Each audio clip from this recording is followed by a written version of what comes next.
Now this is part 4 of our carbon fiber seat cowl project, and today we're going to do one of the things I was thinking about for a while now, and I finally got to do it today.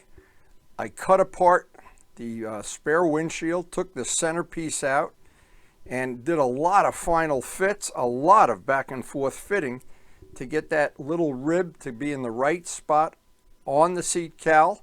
It took a whole work session, a whole shop day, and when I got done with it, and on the end of this video I got the part primed and I could see what it looked like with all the shaping and sanding and filleting and the Bondo work that had to go into it.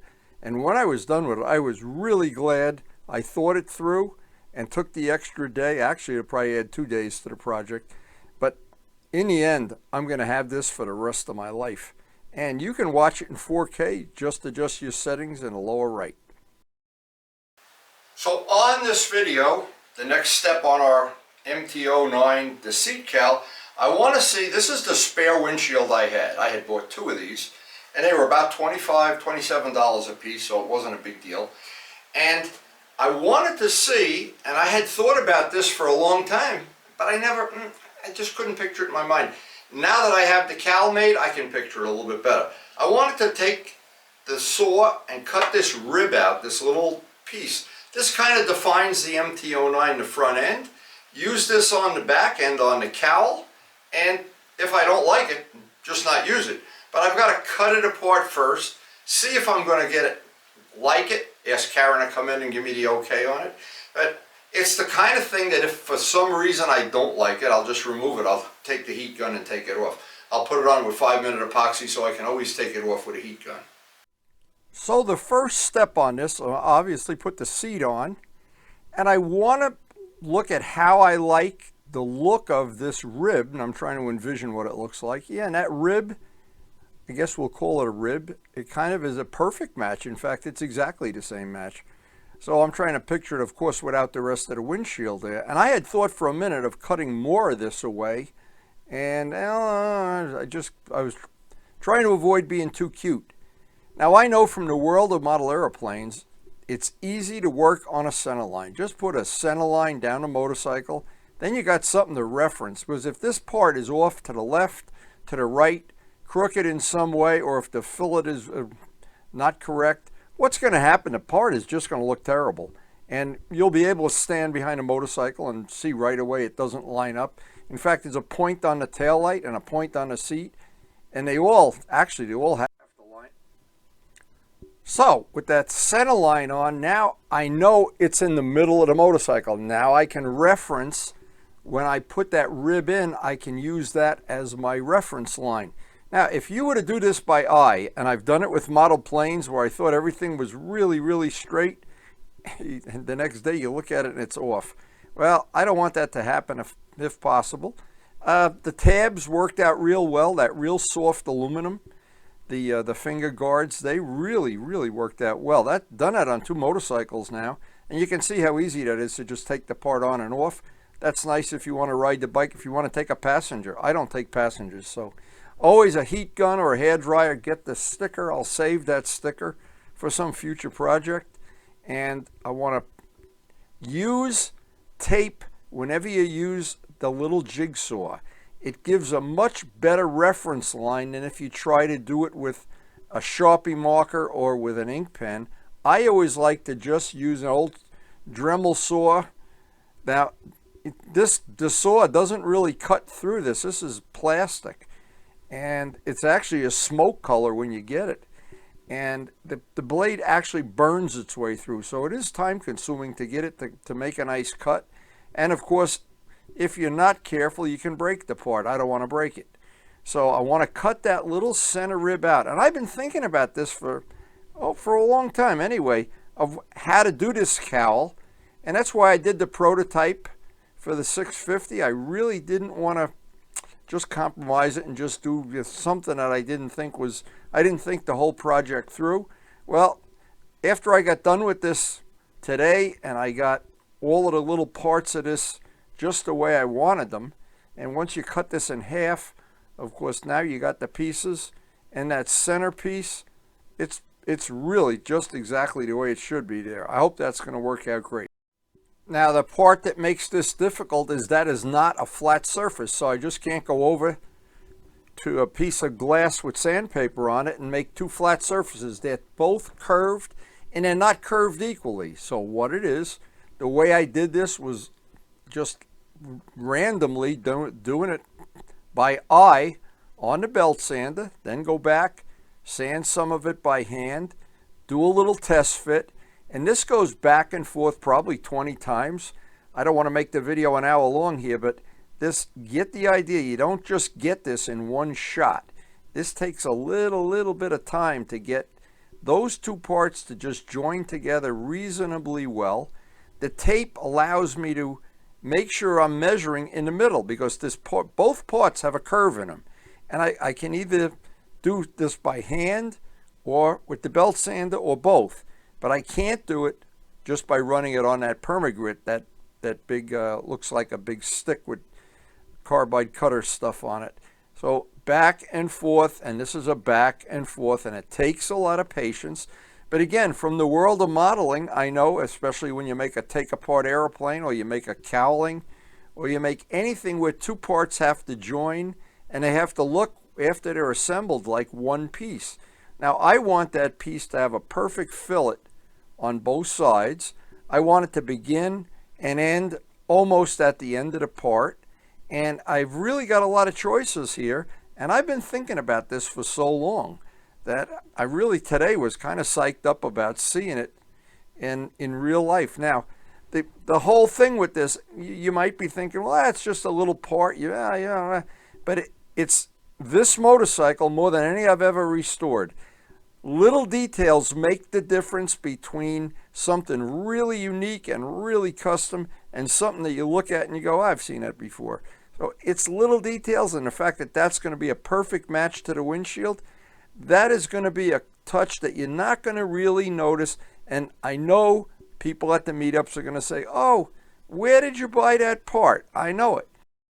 Now, I always like any part I make for a motorcycle, I like it to be a one of one, a unique part, handmade. When you make these parts yourself, it's pretty inexpensive. There's not a lot of money tied up in this. What there is a lot of time, and it's a labor of love, of course. Now when I'm done, I got to sand most of or all of the old finish. Just had a full finish on it. No big deal to do that with some rough sandpaper. And I want to make sure I get the contour equal on both sides. I don't sand a divot into one side, or I got to constantly be looking at it from the top and from the side to maintain that exact shape so it's a perfect match to the windshield. And I think it's all those little details that make my MT-09 something that I'm very proud of, something that a lot of people have sent me nice comments on the video that they enjoy it, they like it. And the biggest thing of all, it's one of one. I'm not going to ever have to worry about going somewhere and somebody pulls up with exactly the same parts on a bike. Now, it's like a razor blade now. You got to handle it carefully. I've got the curve pretty close. I'm going to use 5-minute and just get this basically in position using the tape. Now, I want to give credit to Les Demet, who over the course of us modeling in my cellar together for many years, really gave me a good education about how to use center lines. And I'm using it in my motorcycle restoration and of course in modeling. But working off a center line now, you might think that you just grab that part, put some glue on it, and eyeball it up. You do that and it is going to be crooked. You may not even notice it. But somebody somewhere is going to look and say, holy mackerel, it's off by 1/4 inch or something. And sometimes even when you do this, you start looking at it long enough and it looks wrong, and you measure it and it's right. So it could go both ways. But having 5-minute epoxy, the reason 5-minute epoxy is good, and this is Brodak 5-minute, the reason it's really good is you get this in place to where it's in place.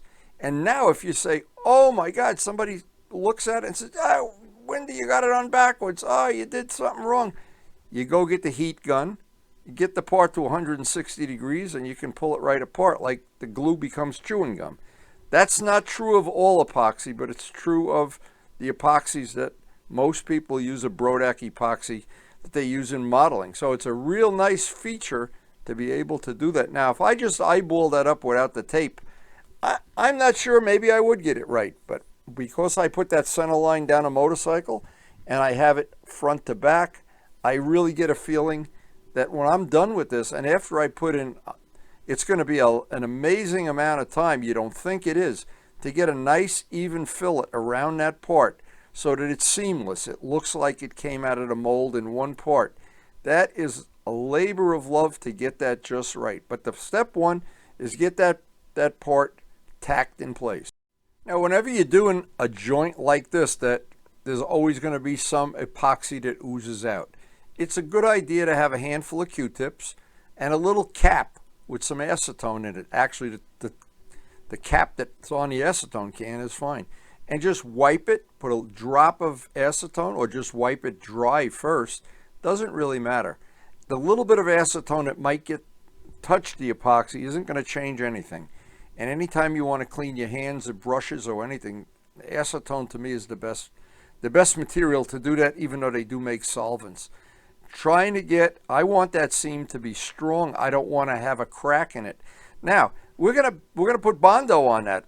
You might have noticed me over the course of many years of using Bondo. I don't really like Bondo. I'd love to make the whole part without Bondo, but that fillet, there's really not a material I know of that you could make it reasonably out of. I don't know, maybe you could make it out of JB Weld or something.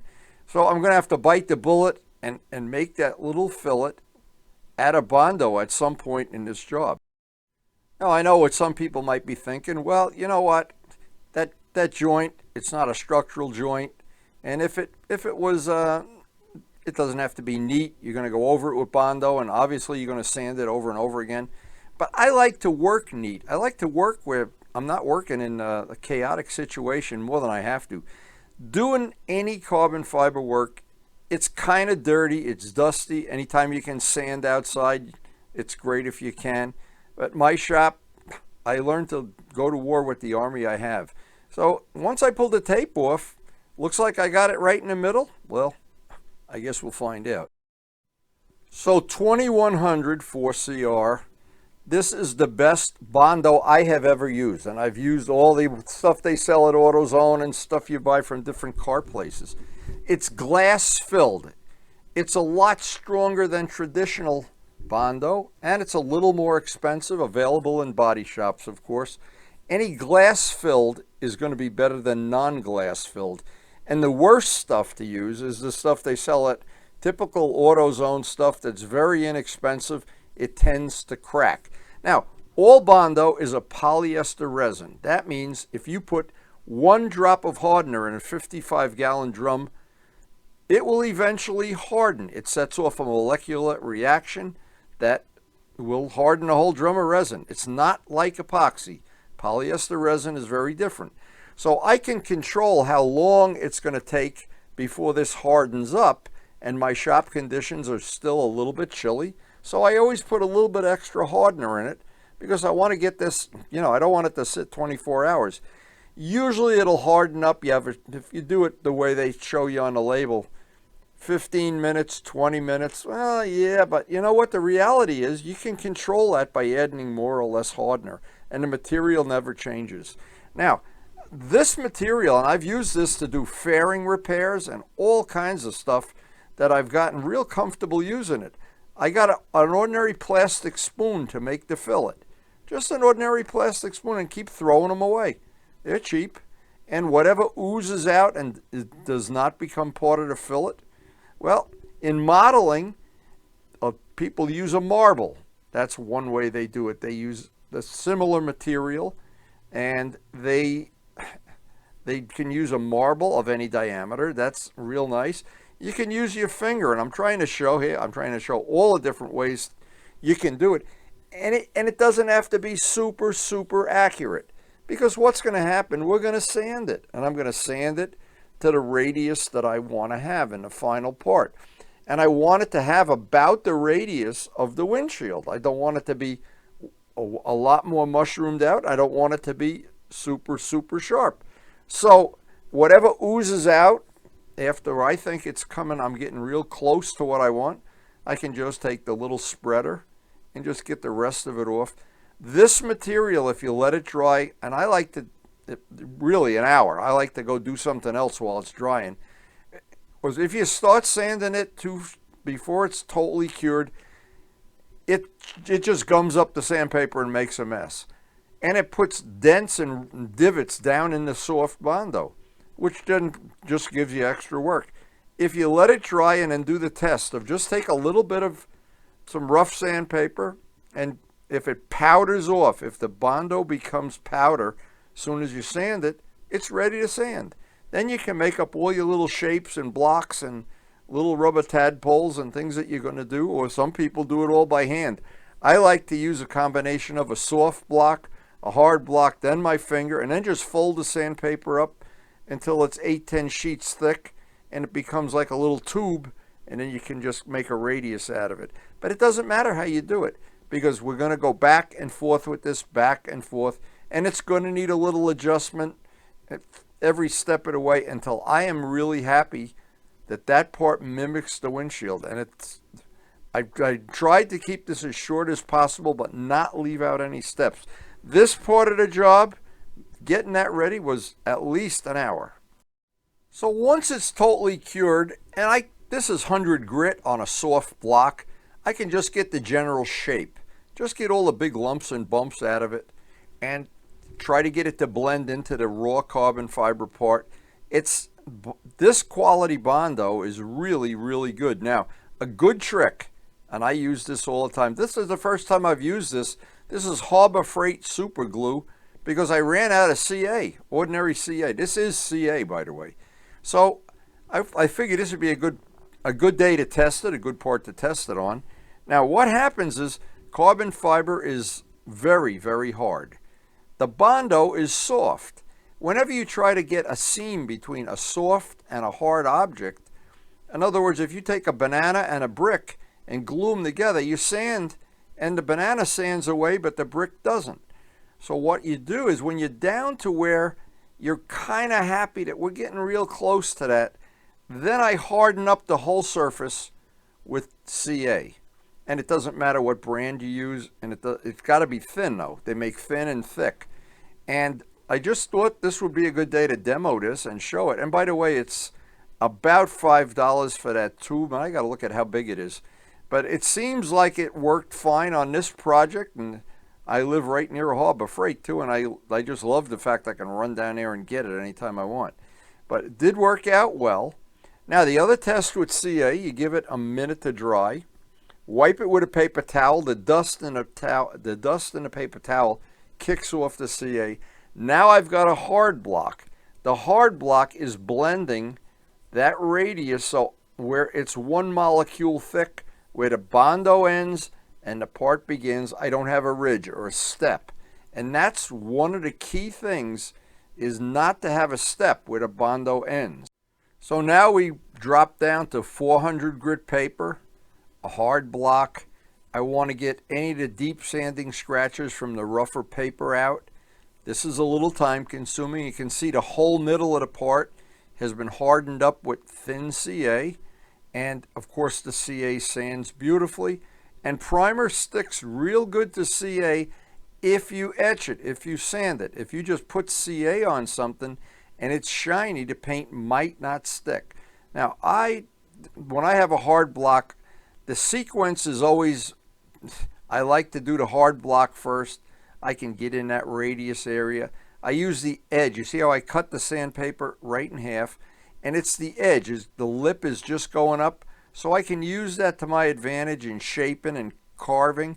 And because I've had a lifetime of carving balsa wood, a part like this for me is, well, it's just time consuming really. And I always see it in my mind. I've looked at this part before I ever even decided to do this. I had this picture in my mind and I said, getting that radius right and getting it in the middle is going to be two critical things. Now we come down to the nitty gritty. Now we are at basically almost at the end of the day, and I want to take the soft block with a brand new piece of sticky back 400, and I call this detailing. I just keep looking for little spots that might be shiny. Anything shiny means it's a little divot, it's a little moon crater. So and I try to block sand with the soft block in every dimension. Not go front to back, or up and down, but change the dimension, change the direction every time you pass over it. And that's the way you get that nice, that when the part doesn't have any ripples in it or divots or anything. And this part, I try to leave a lot of this on the video because a lot of people, this is the part of it, and they really are wanting to make a part for a motorcycle or model airplane, a cowling with a wheel pants, whatever. They want to make a composite part. But when you make a part on a male mold like we did right here, this is the step, the hour that I spent doing this kind of sanding back and forth and then detail it all out with 400. That's going to pay so much because now the primer is going to go on nice. I'm not going to have a lot of divots to fill with, and I try never to use, unless I really have to, that product that people call red lead. That's another thing that cracks and peels and everything. This part is right now is solid material. It's nice and solid. It's got a rough etch on it, and now that we're ready to put the primer on, it's got a nice 400 etch that's just about perfect for getting on that first coat of primer. Now on any composite or plastic, and this project is half composite and half plastic, so primer sealer, and I want to make a handle so I can hold this while I'm painting it. It is always an issue to make a convenient handle, and 30 seconds later the CA has kicked off and we have a handle. Now the wind is howling out there, but I just need to get a coat of primer on, and I'm going to let that primer dry overnight, sand it, and see if I need a second or third coat or more, or if I have any defects that I'm going to fix. But it looks like when I got done with this first coat of primer, it looked like we did a pretty good job of getting it sanded to the shape that I had envisioned. And the next time we get a shop day, I'll be ready to put the paint on this. And then really, that little rib, I think, is going to change the look of the bike. Well, the primer's drying. I don't see any giant defects in it. And I'm just going to guess, unless it dries, and I see something I want to repair, I think we're ready to put the finish on it next time we get to work in the shop. So I hope there was some useful information on the video and that you enjoyed it. Now all these projects that we do in the shop, there's a tail section for the RD that I made, and all the restoration of the FCR, every one of them. The objective of the channel is to pass on good information that I've learned mostly the hard way to people who really want to do this. And if you've enjoyed this video or any video on my channel, please support the channel by hitting the like button. Take a minute and just hit it. I appreciate it a whole lot.